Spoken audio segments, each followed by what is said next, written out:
Antarctica is mostly known for being the ring which surrounds our pond that we currently live in. We are always wondering what exactly is in Antarctica and why is there a massive psyop that has been put in place to psychologically terrorize anyone who dare questions the official narrative that Antarctica is a continent that is located at the very bottom of a spheroid floating in outer space. The mysteries that are involved in this massive cover-up are numerous. Is it true that Jeffrey Epstein did actually flee to Antarctica right after he was presumed to have killed himself in a cell in a jail in America? Did he fly over 7,000 miles down to Antarctica on a flight non-stop to some unknown secret base where supposedly he is now being held there like other celebrities that have somehow killed themselves on accident, including Chris Parnell, Michael Jackson, Adolf Hitler, Jim Morrison, and others? Why is it that when Buzz Aldrin, the supposed second astronaut on the moon in 1969, visited Antarctica, he had to be lifted out and flown back, and right after he was in quarantine, he tweeted on his social media account, "We are all in danger. It is evil itself." Could Antarctica be linked to the COVID outbreak? Could the elite be covering up something so massive in Antarctica that they have to now shut down the entire all of the functions over a simple flu-like disease? Are ETs really responsible for this? Are the ETs that are living beyond our pond, are they responsible for the massive fear that is being generated and all the paranoia around our current reality?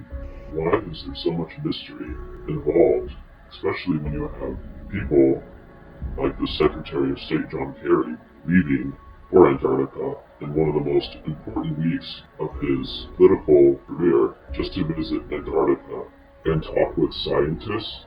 So there's no real, technically diplomatic component to the trip. The purpose for the South Pole is to talk to researchers and scientists, largely about climate change research.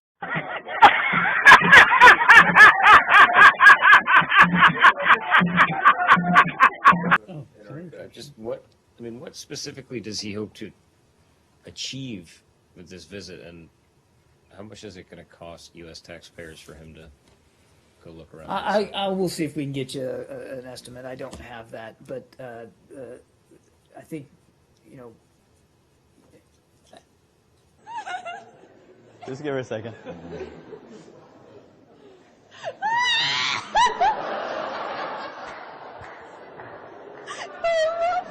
It's okay, folks. I've seen this before. Understand what's going on both in the Arctic and the Antarctic, especially with melting glaciers and ice and the sea level rise that can come from that. And as an individual who has literally championed climate change.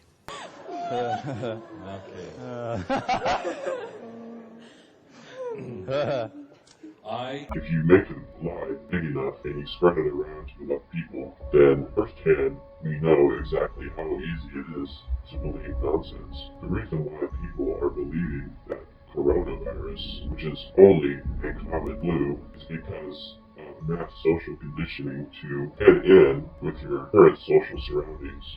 If you don't go along with the official narrative, you are outcasted and called a conspiracy theorist or one of many other names given to anyone that doesn't fit their side of reality. Do you really believe they care so much about the American government to give everybody $1,200 but yet not take anything from it? They're taking your whole livelihood from you. Your whole way of living is now being turned upside down, and you're being left as a slave in your own home, in your own supposed country that is supposed to protect you. If you believe in the official narrative, then you have some critical thinking to be doing as you're on this current hiatus. And if you think things will get better anytime soon, then I'm sorry, then you are completely out of tune with reality. A new recent phenomenon, which was to film your hospital, has taken the internet by storm.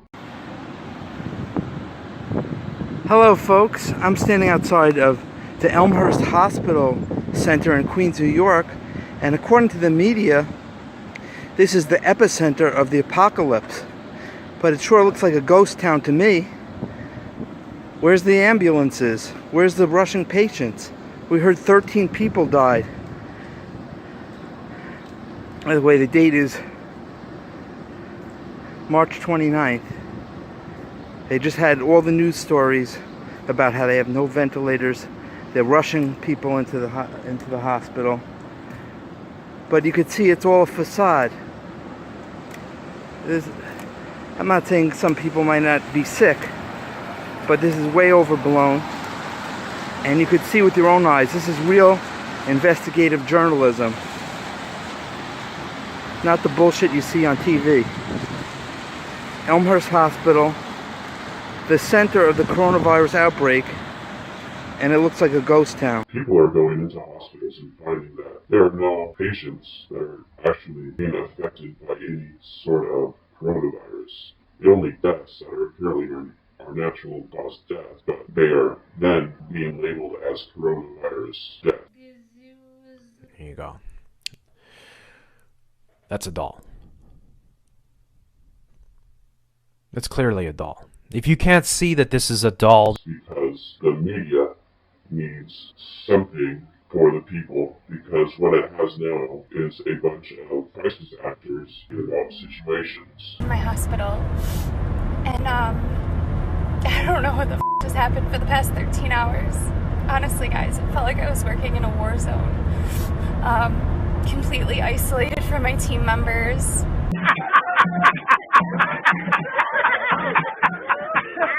That are not actually happening in reality. Nurses are now taking to social media outlets to vent their frustration and let it be known that all of the patients they encounter show no current symptoms of anything regarding any type of virus or disease. If you think that you are living in the land of the free, then unfortunately you are very wrong. Our freedoms have been stripped away from us, and currently we are faced with a difficult decision to hold our lives just to have a fake epidemic sweep through the entire world. They have played us for fools, and we are falling into their fear trap. These supposed scientists and leaders of the science community are as fraudulent as the people who are perpetuating this epidemic hoax on the masses. Whether it be global warming, vaccines, microchips in the human body, outer space, and space travel, they have your minds exactly where they want them, and that is basically up your own ass. It is very easy to trick somebody who has their head up their ass and has no real fundamental grasp on this reality, because they have been programmed since birth to believe in the science fictions that surround us. The Antarctic Treaty is so illogical, where it's like, okay, the one thing that all the nations in the world have agreed upon since the 1950s is that no one's allowed to go to Antarctica, fly over Antarctica, and the reason is because they don't want to spook the penguins. That's true, guys. You're not allowed to explore. There's one base that you can go on a field trip if you pay a ton of money, and that is a way to use a spell and say, no, I got a picture from Antarctica, it can't work. It's one dot. We're talking about, well, I used to think it was a continent, like circular. We're talking about the entire circumference of the Earth you're not allowed to go to. And then, like, on election night 2016, John Kerry goes to Antarctica. The Pope has been to Antarctica. Right. Putin has been to Antarctica. The head of the Orthodox Church has been to Antarctica. It's like, no one can explain it to me other than they're hiding one of the most insane realities of our world there. And so when people just go, I mean, the penguins would get spooked. I mean, how dare you? If we just go there, I mean, we'll make a mess of the place. You know how valuable ice is. And so I'm like, okay, this is one of the biggest lies that's ever been perpetuated on the world. And that's why it's like, I can't imagine people not being curious about that. And then some people think that they're hiding something like, the Nephilim or something. My thing isn't, what's your theory? It's, do you even think that's interesting? Like the people that are like, oh, I mean, if they let people go, I mean, they'll make a mess of the place. I'm like, dude, what the fuck are you talking about? And so what do you think? Not that we can know, because you're not even allowed to do expeditions. You're not allowed. There's no commercial flights over it. It's clearly not the bottom of a fucking sphere. Here's the thing. People, the number one argument is people say, thousands of people go there. Yeah, there's like 15 different companies, all owned by the same company. It costs like $10,000 to $15,000 to go there for 3 days. Okay, you explore just this little peninsula. Okay, maybe they take you a few miles inland to a pole stuck in the ground, tell you it's a South Pole, but it's not. It's just a pole. Yeah. Okay. It's going to show you how they hide the ice wall from the tourists who actually take a tour to supposedly Antarctica. And there's only 2 tour routes from 2 different countries. Okay, here we have the flight and cruise route for a tour to Antarctica from Planet Janet Travels. See how it goes along the edge of that tail and then they turn around and they go back? Okay, now here's where things get interesting. Let's look at the 1892 Flat Earth map. Now, this right here is South America, so let's zoom in here where you guys can see this. Now here's the route. There's Cape Horn, where they leave from. And as you can see right down below that, you have the South Shetland Islands. Okay, then you have the ice wall, of course. But the general masses are now waking up to the harsh realities that they have been tricked and been playing a fool for over 70 years. And now, why all of a sudden the sudden interest in Antarctica? Was this coronavirus pandemic perpetuated to hide Antarctica and events? Why are planes of people that have been declared as dead showing up in Antarctica? Why is there a psyop that is being perpetuated among the human population to hide the real nature of Antarctica? Do both of these psyops have something in common? Can they both unlock the secret of our existence here and this new age we are entering in? Will the human population wake up before it's too late? And will we find our true eternal nature? Are the times now coming to an end? Is the apocalypse upon us? We shall find out soon enough.